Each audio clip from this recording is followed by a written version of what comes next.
तर CG9चा जर विचार केला तर याच्यामध्ये आपल्याला श्रवण, भाषण, संभाषण या 3 कौशल्यांचा विकास केलेला दिसून येतो, ज्यामध्ये सार्थ क्षमता इन्व्हॉल्व आहे.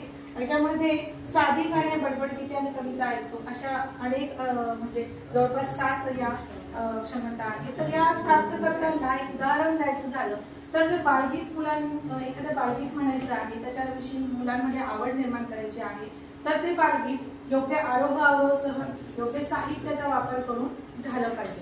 मात्र ते साहित्य आपल्याकडे, जसं सर आता बोलले की आपल्याकडे साहित्य सगळ्यांकडे उपलब्ध असणार आहे का, तर नाही. मग अशा वेळेस आपण अशा काही कृतींचा उपयोग केला पाहिजे जेणेकरून ते गाणं अधिक आकर्षक होईल. जसं एक मुलगा गेला तळ्याच्या काठी,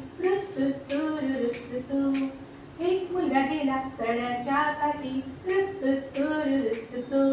विसरला पुस्तक विसरला पाटी, तळ्यात होता बेडूक त्याने पोशाख केला, पाटी पुस्तक घेऊन तो शाळेमध्ये गेला. तळ्यात होता बेडूक त्याने पोशाख केला, पाटी पुस्तक घेऊन तो शाळेमध्ये गेला.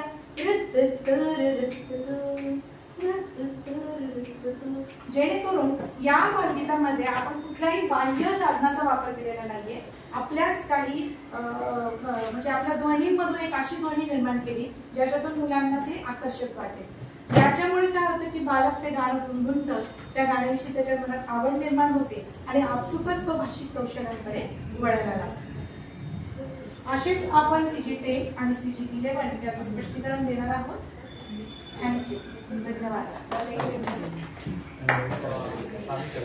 येस, खूप छान झालंय तुमचं लेसन. तुम्हाला ऍडिशनल एक पॉइंट सांगतो.